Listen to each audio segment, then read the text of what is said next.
All right, let's talk about our game really quickly tonight. Yeah. That was tough to watch, but anything stand out to you in particular? It's the preseason. I know. We're all so serious. We're so serious right now. All the opportunities for growth and development. Yeah, we use all the positive words. You go in the locker room, guys, we got a lot of things to work on. There was a lot of opportunity to make some adjustments.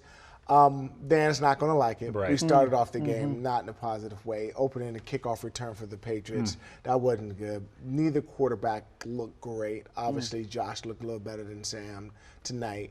We've got to play better in all three phases. Penalties, it wasn't the showing that we expected. And, we obviously have high hopes here because we finished in a tough loss to Philly in the NFC Championship game. And you don't like to see the season starting off with a tough preseason loss. 48 points is a lot. Right. Yeah. 48 points is a lot. 48 points is a lot, but you have often said that these are not a predictor of the season per se.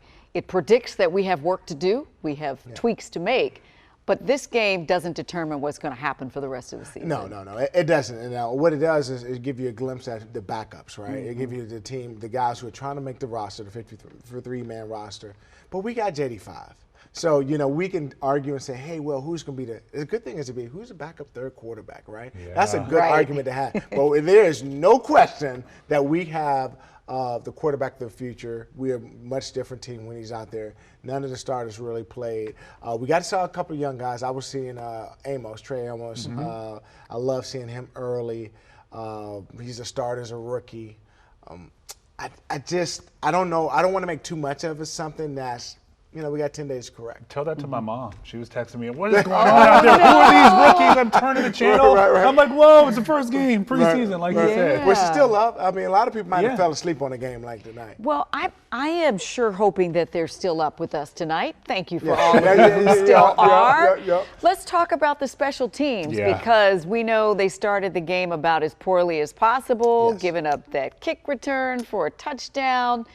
And they came back with another long kickoff return. I mean, it's, obviously there's some guys who now have to play special teams and they have to be starters. So usually in a game like this, when you have the depth, guys can play just defense and then play a little bit of special teams. But most of these guys are playing maybe 2 or 3 special teams. There's no excuse for that at the start of the game. It's just we just didn't look sharp. We didn't look ready. And oftentimes that happens to a team. They go out there and they get a start and then boom. You're not ready. New England looked prepared tonight. Vrabel had those guys fired up. They were physical. They beat us on both sides of the line of scrimmage. And there's nothing you really can say other than, hey, guys, we got to get better. But we shouldn't panic. I think that's no panic at all. Okay. They can get this corrected before the next one. 10 days. 10 days. That's a lot of time. 10 days is a lot of time. Yeah. It just means you gotta lock in and do the work for sure. Of course, now, the Patriots had quite a start to the game. Their start didn't start with just the game, right? Because this wasn't just any preseason game. Before the game, the Patriots unveiled a statue outside Gillette Stadium honoring the Tom Brady. Yeah, that's right. So this 6-ton, 17 feet tall statue, it stands on a 6-sided base. Yeah, you guessed it. One for each of New England's Super Bowl victories. So fans, they crowded the plaza right there and lined the stadium stairwells and railings to watch this pregame ceremony.